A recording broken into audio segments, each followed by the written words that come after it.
Apologies for the hitch, but the show must continue. My name is Mike Mego. Welcome back to Good Morning Kenya.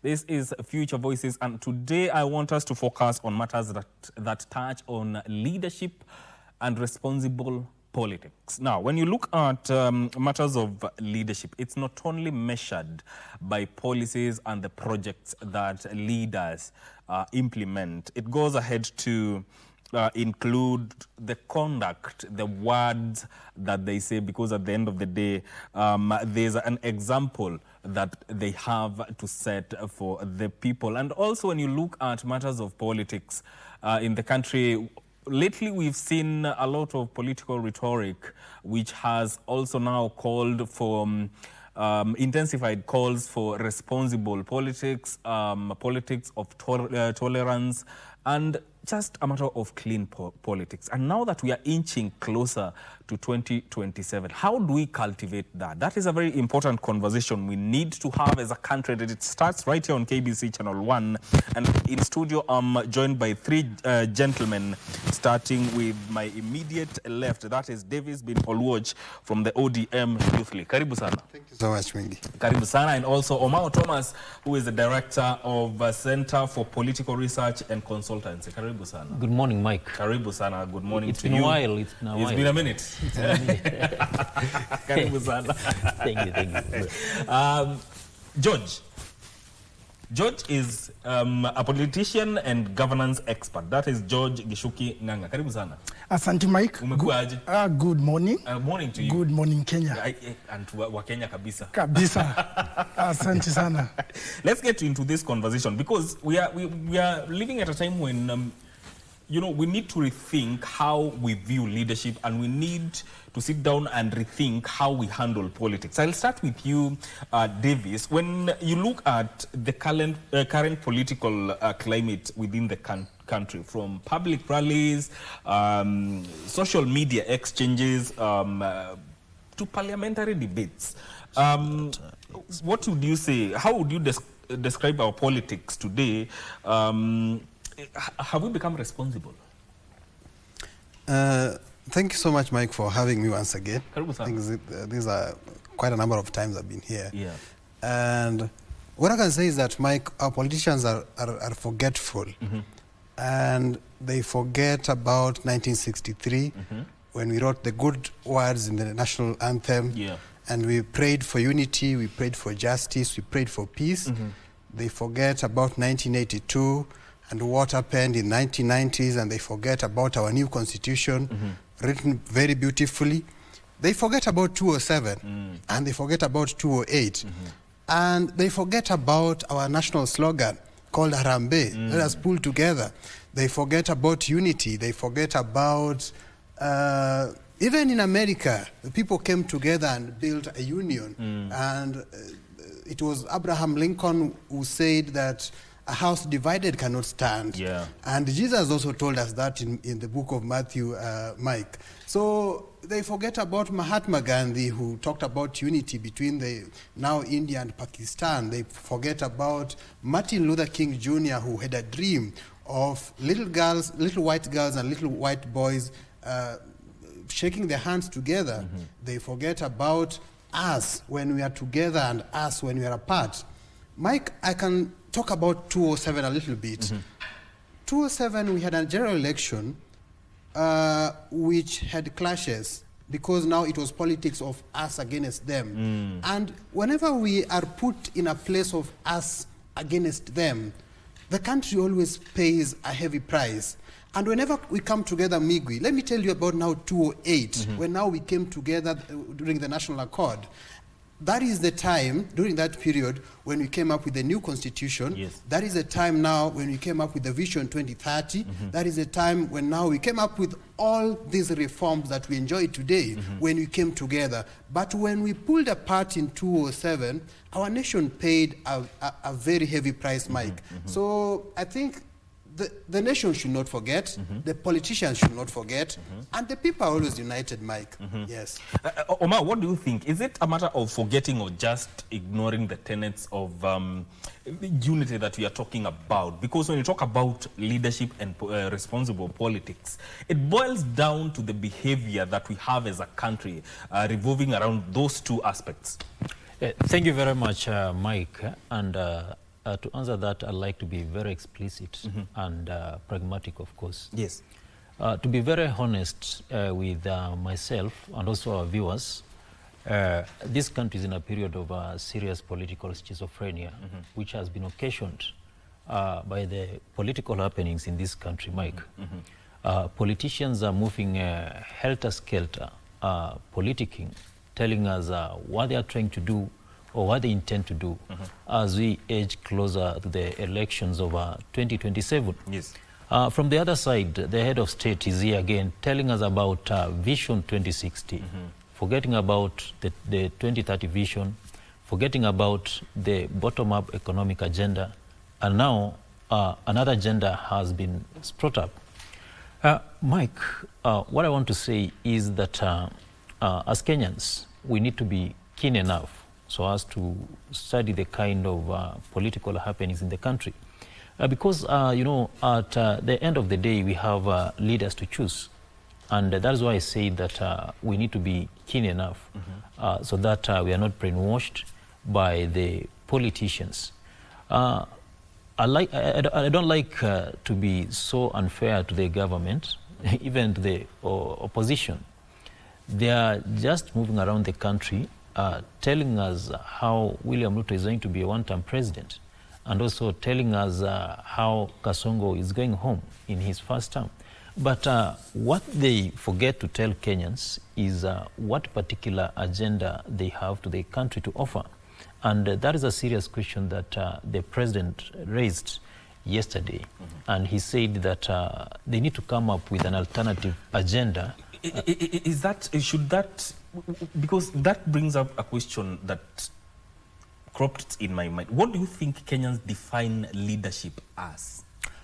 Mike, under the 2010 constitutional dispensation, and to be particular, Chapter 6 of the Kenyan Constitution, it has elaborated what it takes to be a good leader. There is leadership and integrity. So the current crop of leaders has not subscribed to the values of Chapter 6 of the Kenyan Constitution.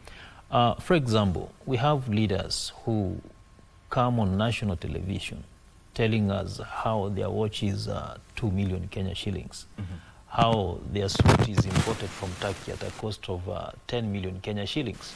We have leaders who go to churches, Mike, donating 20 million in a single harambe where we don't have hospitals, roads, and also schools. So we have leaders who spew expletives, who use abusive languages to other leaders. That is not the kind of responsive leadership that we deserve.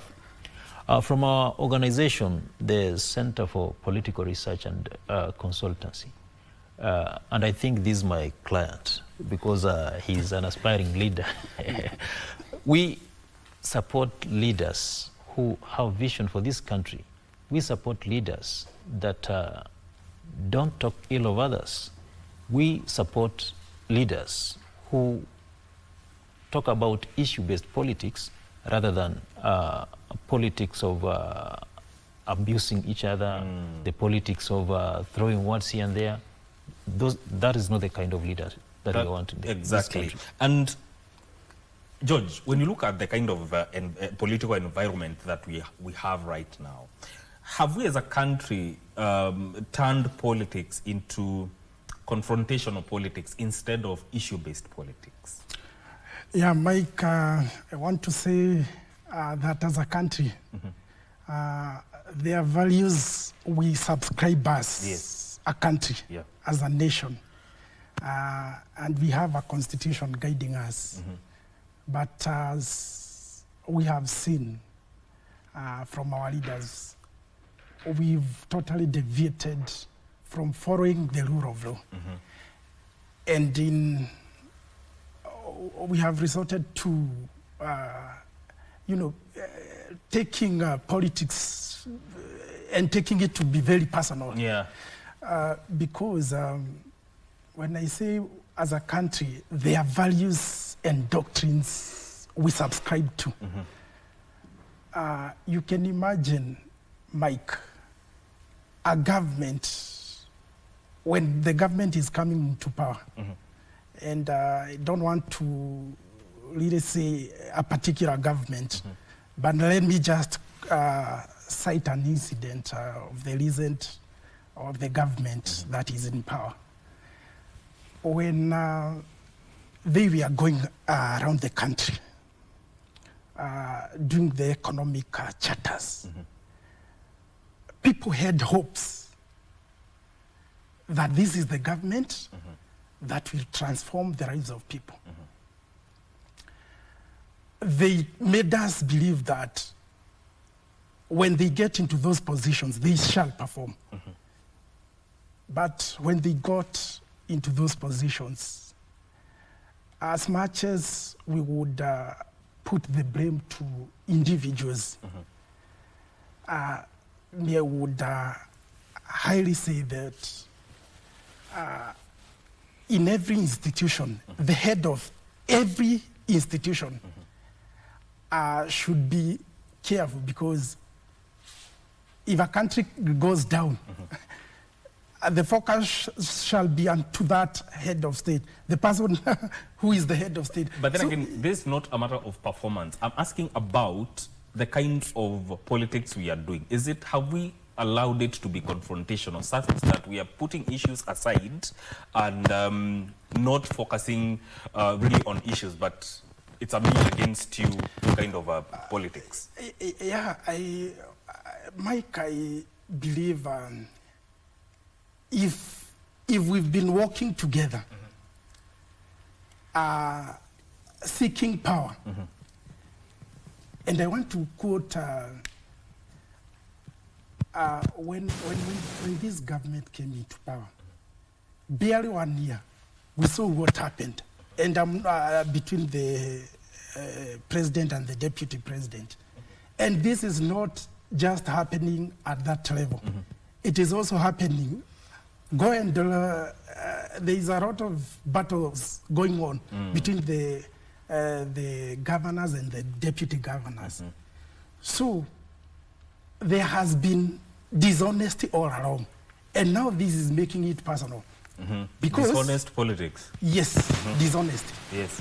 Because like now, the president expelled his deputy. And now you see what has followed. And this is a team which has a mandate of delivering to the Kenyans, Let to me the correct country. you a little bit. When you say expelled, there's a constitutional process of removing a deputy president, and that was followed. Mike, I want to really, I don't know whether last month of July has been the month of confessing. Because we know our constitution, we know the guidelines. But Mike, when we are talking about responsible leadership, we have seen members of parliament in a national television platform saying point blank they were given money to do the impeachment of the deputy president. We have not seen any institution going for those. And we already have apparatus which are supposed to hold those men and leaders accountable. So I'm just saying, all along, there has been dishonesty. A very good point, because Davis, what he's saying, we've seen utterances by leaders, some saying that, alleging that allegedly they were given money, and we can't verify if they were given money or not. But then again, as a country, have we become complacent as to the kind of dishonest, as he's saying, dishonest politics going forward, now that we are inching towards 2027?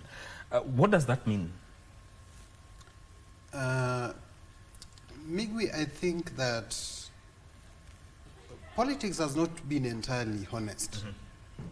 And that is across the world and across the continent and in this country. And Migwi, I think it's time we go back to competition of ideas. Sometimes we can compete, but let us compete in terms of ideas. Exactly. And you asked a very good question. What is leadership? I think leadership, a good leadership is leadership that puts the people's interest first before the interest of themselves and of their political parties. And I think a good leader is someone who has a vision for the nation and influences the people towards that vision. Politics of dishonesty, Migwi, and when you've talked about money being given for the impeachment of Deputy President, I know for sure that people always caucus as groups, and that's why you have the Azimio Coalition caucusing when they want some bill to be enacted into an act. They always caucus. But I think now the issue of money being involved, I think that is now bribery. And I think there are some public institutions that are in the Constitution that actually should act. I think so. About dishonesty, I think it will come back to us as citizens because we've known this country. All the people who are vying, we know them. If they tell us they'll do this, and they were there in 1950 and in 1970, somewhere in 1990, we then ask them, you were minister in 1990, what did you do? So I think we have the power to challenge dishonest politicians, Migwi, so that we don't vote blindly again in the year 2027. So that we ask them, this is your track record. Okay, you are minister, all these people who want to vie for president, they have been in government at one point. We ask them, what is your track record? Then we ask them, now, what is your vision going forward? Where is the country now? What is your vision in terms of infrastructure? What is your vision in terms of healthcare? What is your vision in terms of digital media? What is your vision in terms of education and in terms of ending corruption and tribalism? Then they lay to us their vision. Migwi, I think sometimes as citizens also give this politician space to lie to us and to be dishonest. We become enablers. Yes, because you ask, let's take for example, our respectful Emeritus CJ, Honorable David Maraga, you are a CJ, what did you do? He should be able to tell us, and we should also be able to see. Yes, and what are you planning now as you enter government in terms of the economy? We have a debt, 70% of our revenue is going to debt payment. What will you do? And you will tell us, this is what I'll do, and this is what I'll do. And then we say, this is what CJ Maraga will do. This is what Dr. William Ruto is promising. This is what my party leader Power is also promising, Dr. Oburu Odinga. This is what Honorable Fred Matiang'i is promising. Then we put them on a weighing scale. And then we say, yes, out of all these boxes, these one have ticked most of our boxes, including Honorable Rigathi Gachagua. These one have ticked most of our boxes. We go with Honorable Edwin Sifuna or any other person who we will tick most of our boxes. So let us not be enablers of dishonest politicians. Have we come of age of doing that? Thank you, Mark, for that particular question. And I think, as my brother has aptly put it, there's no shortage of leaders in this country. Because each and every election cycle, various politicians come to us, Mike, and they promise us heaven on earth, and they don't deliver. And when the election nears, they again come with other things that they like to do.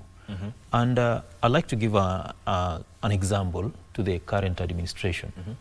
In the run-up to the elections of 2022, Mike, the president of this country with his UDA brigade moved in the 47 counties and made 47 charters. They signed 47 charters with each of the 47 counties, told us about the economic transformation agenda of this country. What that meant is that they come up with a 5-year social contract as put forth by Thomas Hobbes and also Jean-Jacques Rousseau, who were the architects of the social contract theory, that those who serve at the mercy of the people, not by their own wish. So have they really done what they promised the people? Mike, that is a serious question that we need to ask ourselves as Kenyans and also citizens of this country. That they have deviated from that narrative, and now they are telling us about the Singapore moment. They are telling us about the Vision 2060.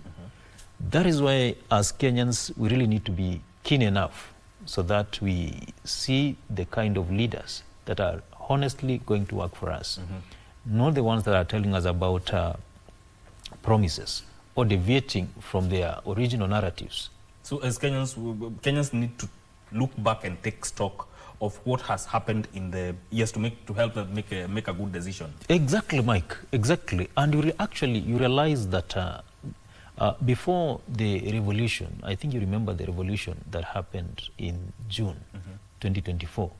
The youth of this country were the most fragmented segment of the society, but after that revolution, these people came together. They united. I can say that they are the most united people, and they are the ones driving this narrative that we want to change. We want to help, we want to hold our leaders accountable for their actions. We want to tell our leaders that they need to live by their promises and not just saying things that cannot be achieved or things that they cannot do, Mike. Yes. Yeah. You know, politics is defined as, is often described as a reflection of the society. And when we come back from this short break, I want us to examine that and see if it's really a reflection of what we are as a society. But we'll do that after this short break. Stay with us.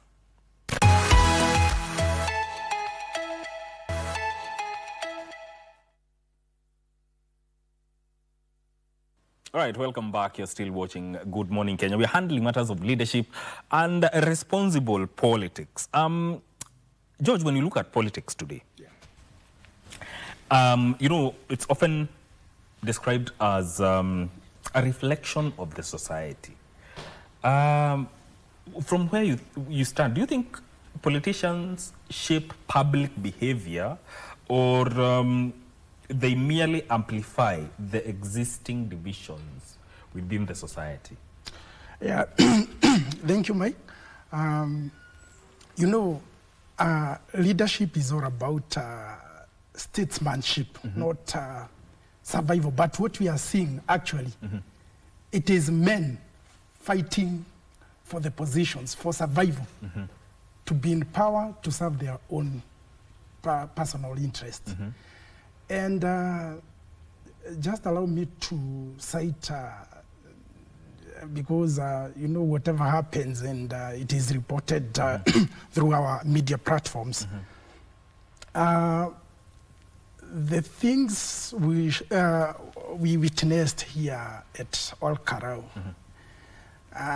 you really would ask yourself, where are we heading as a society and as a government? And now that brings me to, you know, government taking charge. And I can dare tell you, Mike, like what we saw in Ol Karau, we saw state mercenaries being deployed at Ol Karau. You can't say that cannot be verified. Yeah, just allow me to... You can't say that and say it's state machinery without verifying that. Okay, just allow me, Mike, to... we saw some men, the CS, who were doing some operations at Ol Karau. And you see, in our constitution, there is a provision for a member of parliament, CS, there are those provisions. The constitutional provisions. Yeah, but what we saw there, Bana Mike, because I'm actually talking from a point of experience, because I was personally there. You went there? I went there. We saw them. We were with them. So, Mike, when you tell me that I have to verify. These are the people we were colliding on daily basis with them. And we also would take informations from the members of public. You know, these men and women there. I'm saying that because there are a lot of things that happened in Olkalau and events that happened there and allegations were made. So just to make sure that we are on the right side. That's okay, Mike. And what we saw there, Mike, from where I'm sitting, as a voter, I can say I'm really not comfortable with the route and the direction we've taken as a country. And let me, Mike, as much as we would want to divert from laying some blames too, you know, the government is there to serve people, the interests of people. The government is there or should be there to do the implementation. But when we see what we saw there, I'm not sure if you saw, you know, it is like misuse of public resources. People even being given shoes. And we say that this is the society. Is it the government corrupting the society or it is a vice versa? No, it is the government which is corrupting. And you know, a government should be there to serve these common mwananchi, to show them the direction. As a leader, you see, Bwana Mike, a father does not take instructions from his child. But a child would take instructions from his father. So all we are saying, Mike, can we see, can we emulate whatever we are seeing? These are things we cannot emulate our leaders. Can we see them giving us our giving us best, giving us? Can we see them following the rule of law? But then again, there is a question, Davis, and this I will throw to you. You know, at the end of the day, when we talk about leadership and politics, sometimes as a people, do we take stock of what we allow? Do we question ourselves as to what kind of politics we can tolerate, the kind of leadership we want, or we have only normalized blaming leaders and politicians? Mike, that's a very difficult question. But I think it goes back. And I always go back to 1963, Mike. Because we offered prayers. When the white man was going back to Britain, and the Kenyan man was now coming to govern the country, there were prayers in the national anthem. And we said we prayed for justice, we prayed for peace, we prayed for liberty, we prayed for plenty and prosperity. And this plenty, Mike, has not come. So what is happening is that people are very poor. So the politician has mastered that. And what the politician does is that he accumulates a lot of money within 4 years and then takes a little bit, a chunk, like a 10% of that money, and give us tokens. And then the person who gives now us tokens is the person we see as a good leader. We don't care about manifestos anymore. We don't care about industries anymore. We care about the person who've given us 200 shillings. Then we elect him or her, and then the circle continues. That now he goes back, accumulates a lot of other wealth. He eats our barabara, he eats our hospital, he eats our education fund, and then after 4 years, he comes back to the city or to Shago, gives us 200 shillings. So, Mike, I don't know where this, I don't know where we should connect. Because first, I think we need a big civil education or civic education to the people. That what is the role of a member of parliament? Then what is the role of members of county assembly? What is the role of a governor? What is the role of this? Okay, you are giving us money for what? Where are the hospitals you promised? I think it starts there. And then another thing, Mike, that is very hard is this issue of politics of winner takes it all, of whatever it takes. That politics has influence for power and for money. So then the salary is too big, the power, you can pass the queues while others queue, so that people do not want to lose elections. I want us to make politics less glamorous. Then it will make politics not a do or die thing. Then people who offer, who get into politics for service and sacrifice will offer themselves. Then we'll have good leadership then. And I also think we need to strengthen our institutions, which are in the Constitution, the EACCs, the NCICs. Most of them are toothless. Let us strengthen those institutions. And then I think we need to build a new culture, Migwi. A culture of integrity, of honesty, of sacrifice. Then we will be in a good road as a country. Yes. How do we build that culture, Omao? Because we've talked about the issues that he has raised. As a country, we've talked about issues of matters of corruption, responsible politics, politics of tolerance. How do we build that culture? You know, Mike, we have very many examples of leaders in this country, great men and women that we can emulate. And even other leaders have a very good example to learn from. And kindly allow me to mention the learned professor, my teacher, Professor Peter Nyang'nyong, my teacher of political science, is one of the best leaders that other leaders can learn from. Mike, you can bear me witness that Professor Peter is one leader who has never been mentioned in issues to do with corruption and also mismanagement of public covers. I'm even told even the workers at the county level must be very, very much accountable. And that is the reason enough as to why you don't hear about corruption cases from that particular county, mismanagement of public funds. So there are very many leaders, and I cannot mention all of them. You realize that what has consumed most leaders is that they have a high appetite for what people like Karl Marx and Friedrich Engels call the high appetite for primitive accumulation of wealth.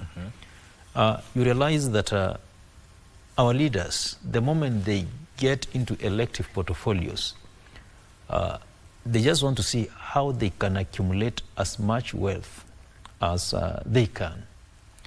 And when you read the Holy Bible, the holy book of the Lord, and 1 Samuel to be particular, we're told that for what reason can you accumulate all the wealth of this world and eventually lose your soul? So our leaders need to work for the people, because that is what they are basically elected to do, rather than put their personal and also selfish interests at heart. Even the Bible says very crystal clearly that service to humanity is also service to God. So our leaders have deviated from that particular norm. We have very good rules and regulations that are strongly anchored in our 2010 constitutional dispensation, Mike. Very good laws talking about how a good leader should look like. We also have institutions which support these ideals. For example, the Transparency International, where I worked for quite some time. These are institutions which advocate for good leadership, accountable leadership. So as we are heading to the elections of 2027, we have a noble duty. We have a role as citizens to be actively engaged in that constitutional dispensation. There are quite a number of people who say that they will not like to engage themselves in politics. They don't like politics. They hate politics. But politics is our daily life. Politics is our daily bread. And that is why, Mike, at some point, we had a German poet, by the name Bertolt Brecht. He, at some point, taught us that the most illiterate in the society is the political illiterate. Is the political illiterate because he or she doesn't take part in the political affairs of a country, and when the elections happen, you find that poor leaders are chosen, murderers, dimwits are chosen. They sneak themselves into leadership positions. And as a matter of fact, the political illiterate is the one to blame, because as a result of not participating in the political process, poor leaders are chosen. It is therefore my clarion call to the young population of this country to actively participate in the political process of this country, because that is a constitutional right. Many people claim that elections in this country are predetermined, in the sense that they are rigged even before the election day. But as Omar Thomas, from where I sit, I have a belief that we have strong institutions. And going by the precedent of Chief Justice Emeritus Maraga, there is that particular ruling, that particular judgment of 2017, where he said that that particular vote at the polling station is final. That one in itself, Mike, makes it extremely hard for any vote to be rigged. I therefore want to advise our young people, and actually Kenyans at large, to come out in large numbers and participate in the political process of this country, because it's through this process that we elect good leaders based on high moral values. And we normally have a local dialect program. Actually, it's your sister stations called Minto FM. We normally encourage our people to desist from the politics of tokenism. You find that people are given around 200 shillings, 500, 1,000, and they choose bad leaders. These leaders go into hibernation for a period of 5 years. That's when they resurrect again. So let's basically elect leaders based on their agenda that they have, especially to the people, and also their track record. And the strength of personality. Exactly, Mike. And George, speaking of young people, you know, George, Omar has talked about some of the leaders that can be emulated, according to him. And, you know, young people admire leadership. But then again, they look at politics and they kind of lose hope, so to speak. Why does that disconnect persist? Leadership for young people, they want to rise to this leadership. But then again, they look at the kind of politics. They say, you know what, let me take a step back. Mike, all along I've been into my political party, the DCP, for quite around 2 years. Yes. And what I have seen, this is a party that is embracing the young men and women. And of course, you know, the slogan is Sikizam Kenya. So we are listening to the people, and we are listening to what is happening in the ground. But because we've been into politics, we've seen how things are done, how political parties are running their businesses. But I can say there has been, let me say, a lot of gatekeeping in the parties, obstructing the young people from rising to those positions. And Mike, with all due diligence, just allow me to cite when the debate about who is to be the flag bearer is happening in the united opposition. Yeah. There are some parties which are there, and that party doesn't even have followers, or it has some followers, but a few. But you see, they want to be there. These are not people who are empowering young generations to come on board, to come and take positions. When my brother Davis talks of akina Oburu Odinga tunataka power, you can imagine, Mike. We respect the work he has done for our country and what he has been doing all along. But you can imagine, at his age, he has mentored so many young, which made even the rights of Akina Sifuna to get out of the party, because they do not have space. There is gatekeeping in the parties. Gatekeeping. So gatekeeping has crushed the visions of young men and women rising into powers. And maybe because I know even our seniors are watching us, let us give the young people some space. You know, where there is no generation, back in our proverb from my community, where there is no the young generation, there's no hope for the future. There is no hope for the future, and that generation will definitely perish. So why don't we give these young some space? Why don't we give them a benefit of doubt? We give them chances. Yes.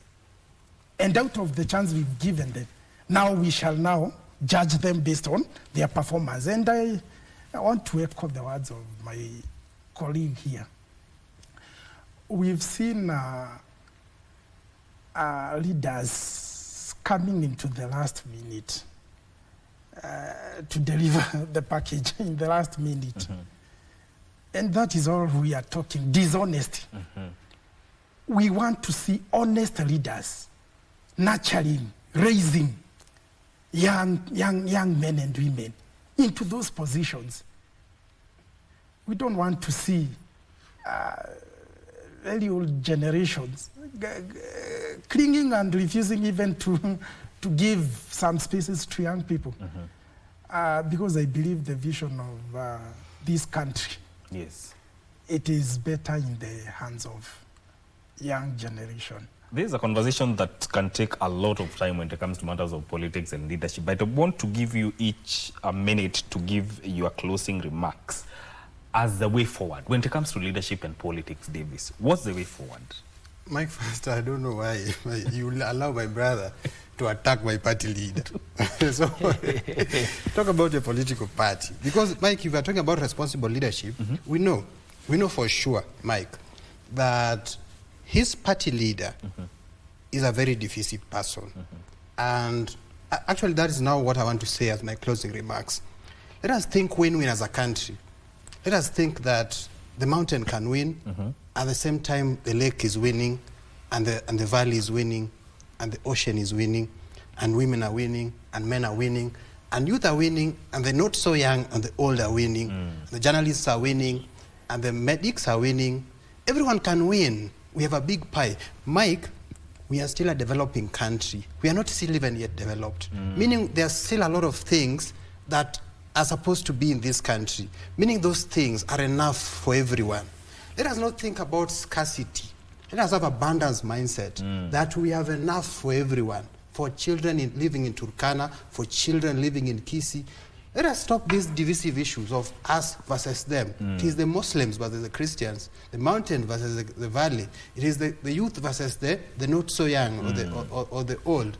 So, Mike, as I depart, I'm saying, and Mike, when I was here last time, I talked about Jesse Jackson. He recently passed away. Jesse Jackson says that the wolf is an enemy of the sheep. But there are times that the wolf and the sheep agree. They all agree that they don't want the forest to burn. They don't want heavy rains. They agree at some point. Let us, as a country, sometimes come together and agree on things.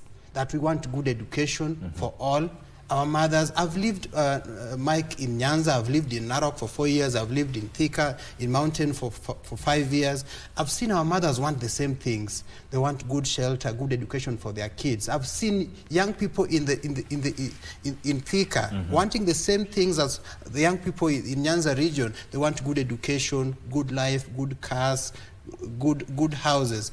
Everyone, our aspirations are the same. So, Mike, if wolves and sheep can agree on the same thing, then we as human beings can also agree. So as we go forward, let us heed to the call of our national slogan, Harambe. Let us pull together. Pull together. Yes. Wow.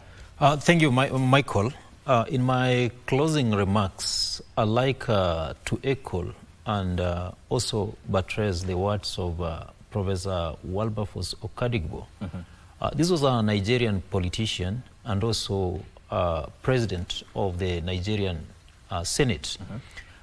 In his book, The Conscientialism of African Political Philosophy, this great philosopher taught us that if we are emotionally attached to our tribe, religion, or political leaning to the point that truth and justice become a secondary consideration, then our education and exposure becomes useless. He further goes ahead to tell us that if we cannot reason beyond petty sentiments, then we become a serious liability to the society. A message to our young population in this country: let us not argue on tribal lines. Let us not talk about divisive politics, but rather the politics of development, and also the politics of national unity. Thank you very much, Mike, for the opportunity. Yeah, first I want to thank my colleagues here and to correct my brother there. The one and only Rigathi Gachagua is not a divisive. Is not a actually. That's a whole different point. We have less time, so I would implore you to give your closing remarks. Yeah, thank you, because we saw what happened in Parliament. So I'm just trying to tell you, he doesn't do divisive politics. So going forward, what's the direction we should take as a country when it comes to leadership and politics? Mike, I would say, citing what happened in some countries, we should be at par with the Malaysia, Singapore, the leaders. It first began with the leaders. When the leader of Singapore came into power, his business was about serving people, the interest of people. And actually I quote him saying that even if it means him starting afresh without even leaders, he will do it with the help of publics to take back his country. And Singapore, as we talk, it's miles ahead of us. We should be at the same par together with such countries. So moving forwards, there is a place leaders, or the leaders should be at the forefront, leading the people, serving the people. When a leader comes and directly serves the interest of the people, when he means business, we shall realize our dreams and goals. Secondly, Bwana Mike, let us maintain peace and order. Peace and order. Peace and order everywhere in our country, even as we head towards the general election. Elections will come.